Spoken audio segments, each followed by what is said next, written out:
In the last two movies, we've been looking at functions. And in this movie, we're going to take a look at a specific aspect of functions where functions can return a value back out of them.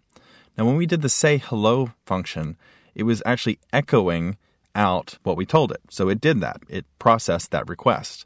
But when we got to our addition function that we just wrote, it set a value for us, but we didn't have it echo. And we could have simply told it to echo the sum out of there.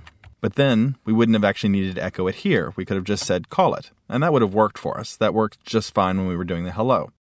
But what if instead we want to get the value back out of the function so that we can keep using it and keep working with it?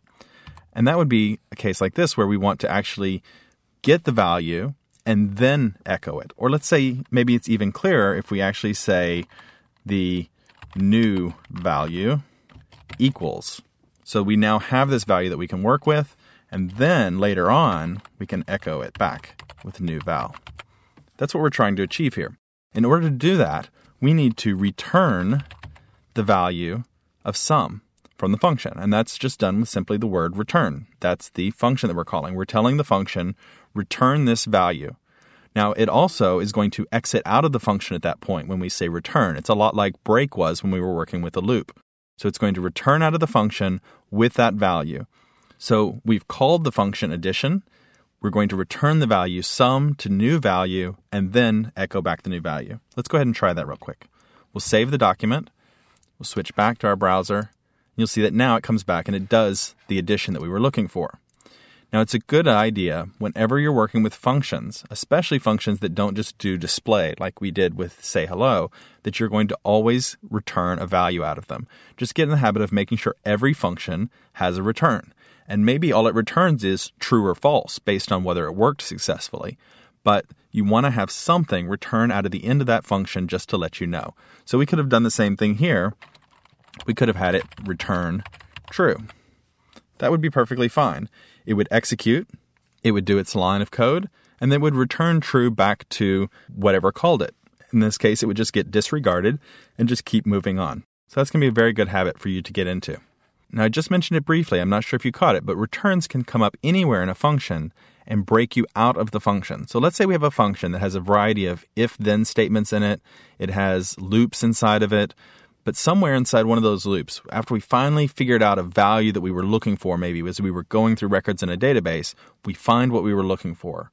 We can return a value back out immediately and stop processing on the loop, stop any further if-then statements, stop anything else that was in the function, and just exit back out with that return value. So you could actually have several return values inside a function. You could have it say, if this happens, return this value, or if that happens, return this value.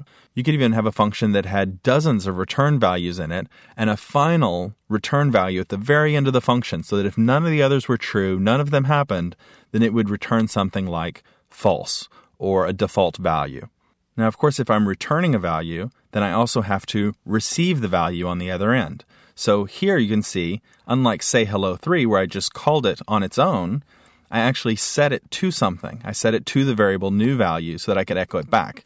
Now, if I had just instead called addition, and let's say we're going to do 5, 6, and save that, even though it's returning a value, it doesn't echo it because it didn't do anything with that value. That value got generated, was returned from the function, and then just got thrown away because it didn't have anything to do with it. So you're going to want to always catch those values as they come back.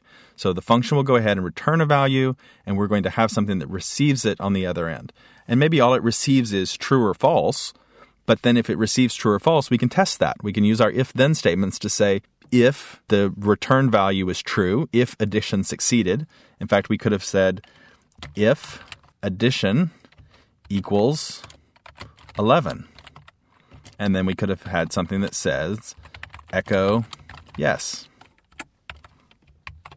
We know how to do that. Let me go ahead and take out this semicolon. I have one extra one there.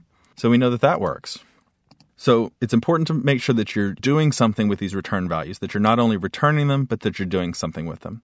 And the last point that I want to make about return values is that return values return one and only one value. If you need to return more than one value, there's a way to do that, though. So let's go ahead and copy our function here, addition, and we're just going to drop down here. And we'll put it in. We'll scroll down a bit. And let's call this add underscore subtract. SUBT. That's what I'm going to use. So I'm going to do both the summation and the subtraction, and I'm going to return both. So we're going to have add, we're going to make this add just so it's clear, add and subt. And those are the two values it's going to return. This one will just do subtraction. So it'll take the two values I give it, it'll do both addition and subtraction, and right now it's going to return addition. Subtraction will just get lost. Just like it did before we actually returned a value, it just gets lost and nothing ever happens. Now, we can't return more than one, so we have to choose. But what if we want both? Well, in that case, the solution is that we need to do something like result equals array. And arrays are going to be our friend here because, remember, arrays simply let us take variables and put them into a single structure and assign it to a single value. And then we can return back result. So then, when we get it back, we can say result array is going to equal to our add subt of, and let's go ahead and do 10 and 5. And then we'll be able to work with our result array, just like we do with arrays. Let's go ahead and echo that back. Result array, and the first item will be that. Let's go ahead and give it a name so that'll be clear, because the first one we said would be addition.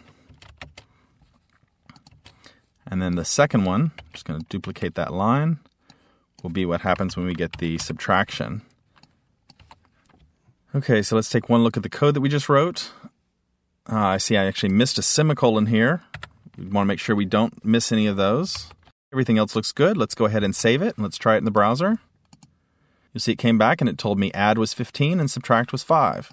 And that is in fact true. If we add the two together, we get 15. If we subtract 5 from 10, we get 5. So that's the way that we can pass multiple results out of a function. So if we need to pass something more than just one, we can do it with an array. Now that we've talked about return values, we've seen how a function can do its processing and return a result back to whatever called the function. There's one other way I want to look at that functions can actually set variables inside the function that will have an impact on what happens outside of the function. And that's with global variables. And we'll look at that in our next movie.